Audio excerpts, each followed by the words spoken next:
Hey everybody, James coming here to talk about the next generation of consoles. Now the reason why I want to talk about next gen consoles is because this year at E3, Phil Spencer ended up saying they already have a team there at Microsoft working on the next generation of Xbox, which got me thinking that Sony is probably not that far behind. I'm sure they're already developing the PlayStation 5 or whatever Sony chooses to call the next generation of console, as well as the XboxTwo on Microsoft's end, or whatever Microsoft chooses to call that console. So one of the things I definitely end up thinking that we'll end up seeing starting with number 3 is going to be more backwards compatibility. Now, I know Microsoft has already gotten that on with their Xbox consoles for the Xbox 360 and original Xbox titles.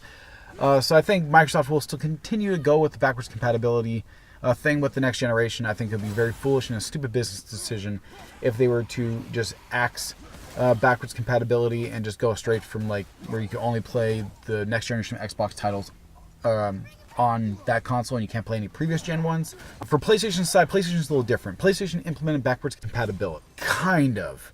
They did a PlayStation Now service, and actually they still actually are doing PlayStation Now, where you pay a monthly subscription, like you would with Netflix or Hulu or any of those kind of services, and you stream your games. Now, on paper that sounds great, but the execution didn't really work out, because unless you have a phenomenal internet connection, you're not going to get that great of gameplay. You're going to have some latency between the time you press the button and the action of your character on screen, or you might get some glitches, or it might even just completely just kick you out altogether if you don't have a good internet connection. So, and even if you have a good internet connection like myself, it still doesn't work. So for a majority of the people, you're kind of limiting the amount of people that could use your PlayStation Now service by making it only work for people who have great internet connections. Like I said, on paper it works great, but in execution didn't really work out that well.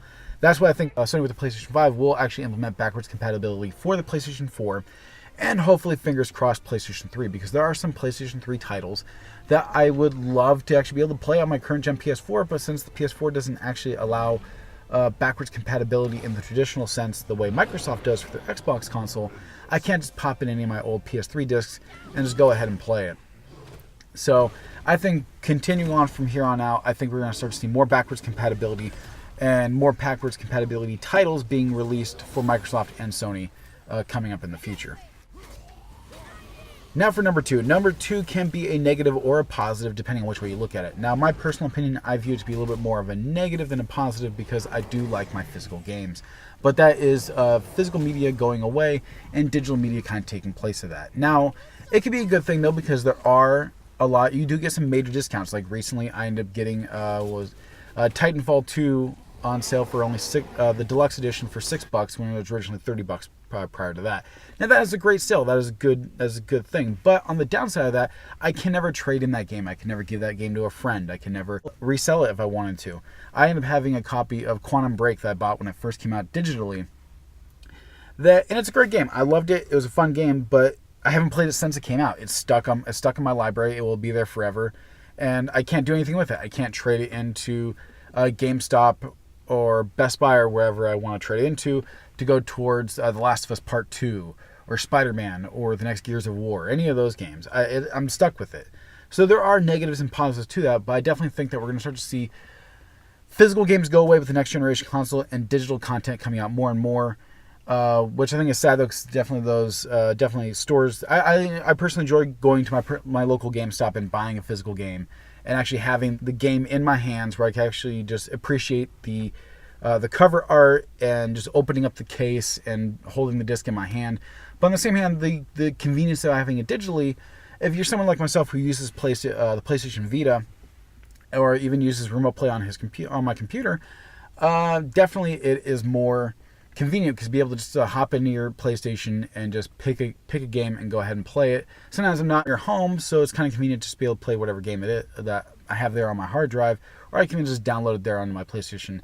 On a physical copy disc, I have to make sure the disc is in the console and make sure it's there. So say if I forget to plug in God of War into my console and I want to play it, if I'm not at my house where I could plug it in my console and I want to use Remote Play, I'm out of luck because it's not in the console. But if I had it digitally, I could just go right there and play Remote Play. Same thing with Microsoft and being able to stream their games right to computer as well. So that's where I said I think we're going to start to see more digital games versus physical, and it can be a negative or positive whichever way you look at it. Like I said, there's positives, but I think it's more negative in my opinion. Now on for number one. Now number one is more of a want than a prediction of any kind. I don't think this is going to happen, but I'm hoping I'm wrong. It is more portability, and portability in the sense of the way Nintendo has done with the Nintendo Switch. I think that the PS Vita was the right idea on paper, but it was poor execution, like I said before.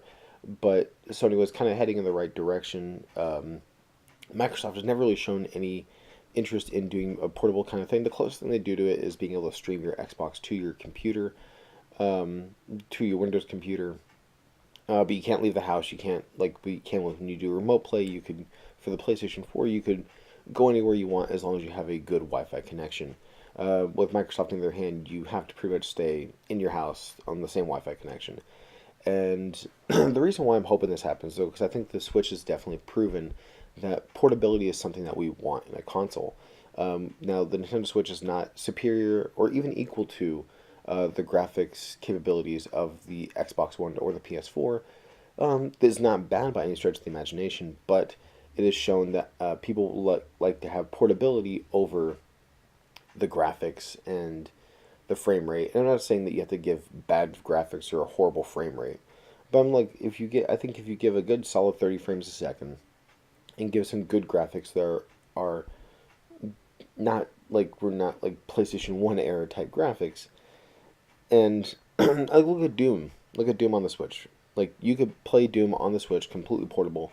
The graphics, if you look real close, the graphics are not to the level of the Xbox or the PlayStation, but they're not bad by any stretch of the imagination. They are still good graphics, considering for what you're paying for. You're paying for to have a console that you could take pretty much almost anywhere you want, and I think that is what would be a smart idea for Microsoft and Sony to at least give it another shot and try to go that portable route again. I can't tell you how many times I would love to actually be able to take my Uncharted games or Gears of War or even Crash Bandicoot and just take it on the go and just take it with me. And I'm pretty sure anybody out there who owns a gaming backpack for your console could probably tell you that it is a pain in the ass to unplug your console, put it in the backpack, drive to wherever you're going to go, take it out of the backpack, take all the cords out, plug it in, and just have to do that all over again when it's time to go home. It'd be so much more simpler to have a tablet type device similar to the Switch where you could just play those games on it, where you either have a little cartridge, or even if you just physically download the game onto your console and you kind of have that like if you get like a digital copy if you buy the game digitally for your main console.